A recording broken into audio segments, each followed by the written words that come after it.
julgamento da presidente afastada Dilma Rousseff começa no dia 25 de agosto no Senado e a assessoria de Dilma já confirmou que ela vem, no dia 29, pedir o apoio dos senadores para manter o mandato. Sobre esse assunto eu converso com o senador José Medeiros. Senador, obrigada pela entrevista. O senhor acha que a vinda de Dilma Rousseff ao Senado é capaz de desestabilizar o resultado e ter aí um resultado favorável à presidente afastada?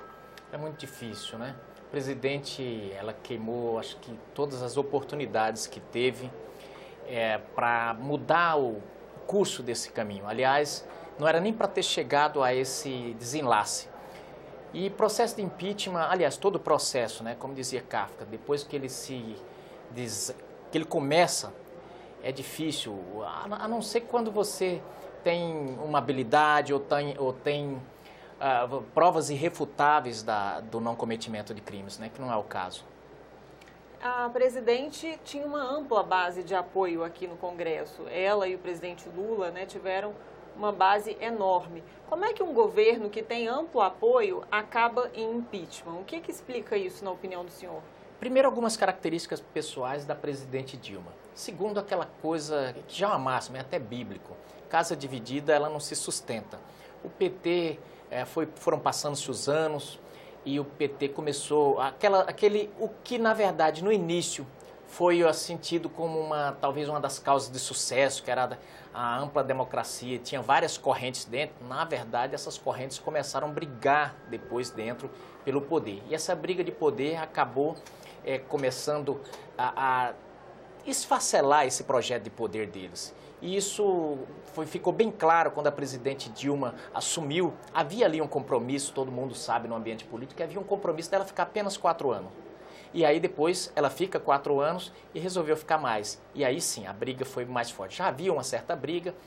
No início ali ela demitiu vários ministros que era ligado ao Lula no primeiro mandato dela. Então esse projeto de poder, ele ruiu, na verdade. Foi uma implosão, aquela coisa tipo aqueles prédios que caem em cima do próprio alicerce.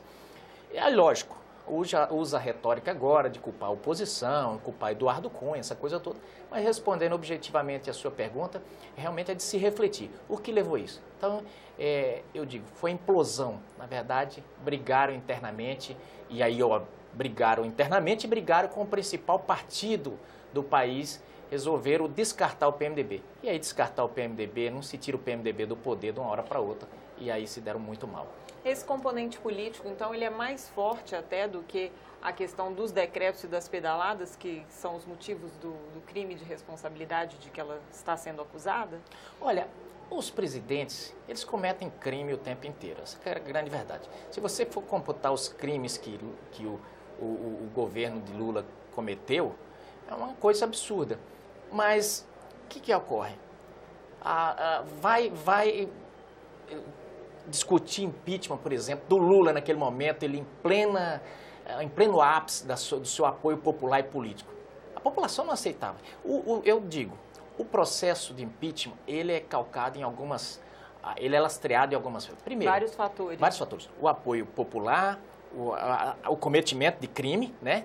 E, obviamente, o apoio político para que ele ocorra. O caso é que a presidente Dilma, ela alcançou as 3 figuras: cometimento de crime, falta de apoio popular e falta de apoio político. E aí, quando se chega a um tripé desse, nem monarquia se sustenta. Essa é que é a grande verdade. É por isso que ela caiu. Aí, óbvio, as pessoas estão caçando a presidente com argumentos políticos. O processo de impeachment, ele é um híbrido político-jurídico. E ela chegou a esse momento mágico, vamos dizer, essa tempestade perfeita que não tem como ela se sustentar. Tanto que ela mesma admite que se voltar, se ela conseguir passar pelo processo de impeachment, ela mesma convoca um plebiscito. Por quê? Porque ela sabe que ela não tem condições de governar. Vamos supor que ela consiga passar por esse processo. Essa questão do plebiscito, né? Ela lançou uma carta prometendo que vai chamar um plebiscito para novas eleições. O senhor acha que isso é possível? O senhor acha que a população quer isso? O Congresso aceita? Primeiro que, com todo respeito pela presidente, ela está mentindo. Ela não vai fazer isso. Se ela conseguir passar por esse processo de impeachment, esquece plebiscito. Ela não faria isso. Ela teve todas as oportunidades para, por exemplo, fazer isso. Ela sentiu que não tinha mais as condições no parlamento e tudo, e não fez. Agora, nesse momento, quando ela já viu que não tem mais, que Inês é morta, aí ela está propondo isso. Então é mais uma retórica, a gente sabe que ela está propondo. Agora, lógico que isso seria inimaginável, porque se ela não teve votos lá na Câmara para evitar o impeachment, ela teria para aprovar uma PEC que precisa da mesma quantia de voto, né? Então, é retórica para dizer, eu penso que eles fizeram uma estratégia errada, porque se tivesse deixado esse processo transcorrer rápido, ela poderia então usar o benefício da dúvida, porque a população ainda não tinha acompanhado o que é esse negócio de decreto, pedalada. Mas com o delongar, como eles resolveram jogar isso para frente, na esperança de que passasse os 6 meses e ela voltasse, na verdade a população passou a entender. E agora está todo mundo olhando e falando, realmente ela cometeu o crime. Esse elemento, então, não é capaz de mudar o voto dos senadores, novas eleições? Ah, não é. Não é porque aqui todo mundo, o mais inexperiente aqui, conhece muito bem como é que funciona o processo legislativo e sabe que isso demoraria uma eternidade. Então, não tem como. Uma possibilidade de que isso acontecesse seria se a chapa fosse cassada e aí haveria eleições diretas esse ano. E se fosse o ano que vem, eleições indiretas. Mas isso é um imponderável.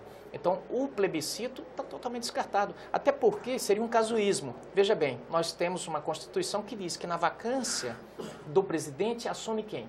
Assume o vice. E, portanto, o vice-presidente Michel Temer é uma consequência constitucional. Por que nós fazemos uma coisa diferente, sendo que a Constituição já diz qual roteiro a seguir, não é? A vinda da presidente, como é que o senhor acha que os senadores vão se comportar diante dela? Vão fazer perguntas, vão escutar o que ela tem a dizer, vão ficar calados? Eu não tenho dúvida que de forma respeitosa, mas com certeza a presidente será inquirida, até porque ela falou e falou muito durante esse período na imprensa, dizendo que essa casa é golpista, passando como se fosse, ela fez um discurso de que não cometeu nenhum crime, e ela vai ser inquirida, vai ser perguntada se ela mentiu, ela vai ser perguntada sobre como ela fez a gerência, porque ela disse que ela não é culpada pela questão do Cerveró, da Passadina, essas coisas com certeza, vão ser inquiridas aqui nesse momento. Então é importante essa vinda dela, porque ela tem a oportunidade de enfrentar todas essas questões que até agora ela só enfrentou na forma inerte, na imprensa, simplesmente atacando. Aqui ela vai ter o contraditório. Antes da vinda dela, a gente vai ter na quinta e na sexta-feira, 25 e 26, a oitiva de testemunhas, né? São 2 testemunhas da acusação, 6 testemunhas da defesa, quase os mesmos nomes que já foram ouvidos na comissão. Acho que a única novidade aí é o procurador Ivan Marques, que está do lado da defesa. Qual é a expectativa do senhor em relação a essa oitiva? Vai ser repetitivo em relação à comissão ou o procurador Ivan Marques também pode desestabilizar esse processo? Eu não tenho, é que nós não temos tempo aqui, mas senão eu já conseguiria repetir de cor o que será essa audiência. Vai ser os mesmos discursos de sempre, até porque não tem muito o que se falar. Nós falamos durante aí 3 meses essas coisas. Os senadores da defesa da presidente Dilma, o discurso é o mesmo, é dizer que o impeachment é golpe, que as pedaladas não são crime e dizer que vão dizer que o procurador disse que as pedaladas não são operações de decreto. Vai ser basicamente o resumo da ópera, vai ser isso, repetitivo, vão apresentar as mesmas questões de ordem. Então quem assistiu, isso é que nem novela, quem assistiu o capítulo anterior, praticamente o outro é praticamente a mesma coisa. O diferencial é que isso pode se delongar e de repente a gente pode entrar até final de semana adentro, porque nós estamos nesse momento, é bom que as pessoas entendam, e aí aqui falo para os defensores da presidente Dilma, ninguém está querendo acelerar nada. É que isso é um processo do mesmo rito do tribunal de júri. E quando começa o julgamento, as testemunhas elas ficam enclausuradas, eu vou usar esse termo porque a grande verdade é essa, elas não podem ficar com telefone celular, não pode ter televisão, elas ficam num quarto de hotel, simplesmente lá fechadas. E aí a gente não pode deixar essas pessoas presas por muito tempo. Então a gente tem que começar a oitiva das testemunhas e ir até terminar. Se porventura não terminar no sábado, não terminar na sexta, vai para o sábado. Se não terminar no sábado, vamos para o domingo. E aí, se a gente pensar que são 81 senadores, que cada um tem direito a fazer perguntas, isso realmente vai longe. São 6 testemunhas, por isso que a gente talvez entre até no final de semana aí. E a votação ela deve se dar na terça-feira, senador? O senhor acha que termina esse processo todo na terça-feira? E aí queria também ouvir a expectativa do senhor em relação a essa votação, porque a presidente Dilma precisa de 28 votos para retornar ao Palácio do Planalto. E ela, nas etapas anteriores, só teve 22 da primeira e 21. Qual a expectativa do senhor em relação a essa votação? Eu creio que dessa vez ela vai ter menos votos até. Pela expectativa que a gente está tendo aqui, pelo que eu tenho conversado com os senadores. E eu vejo assim, com relação ao tempo também, a expectativa vai depender muito da presidente também, porque como ela está se defendendo, ela não tem tempo. Então, para cada pergunta de senador, ela pode usar o tempo que quiser para se defender. Como são 81, e cada um tem direito a 5 minutos de pergunta, isso aí pode se delongar bastante. Então, mas eu creio que ali pela terça, quarta-feira, no máximo, a gente vai estar votando. Obrigada, senador. Eu que Nós agradeço. conversamos com o senador José Medeiros sobre o calendário do impeachment. A votação começa no próximo dia 25 de agosto.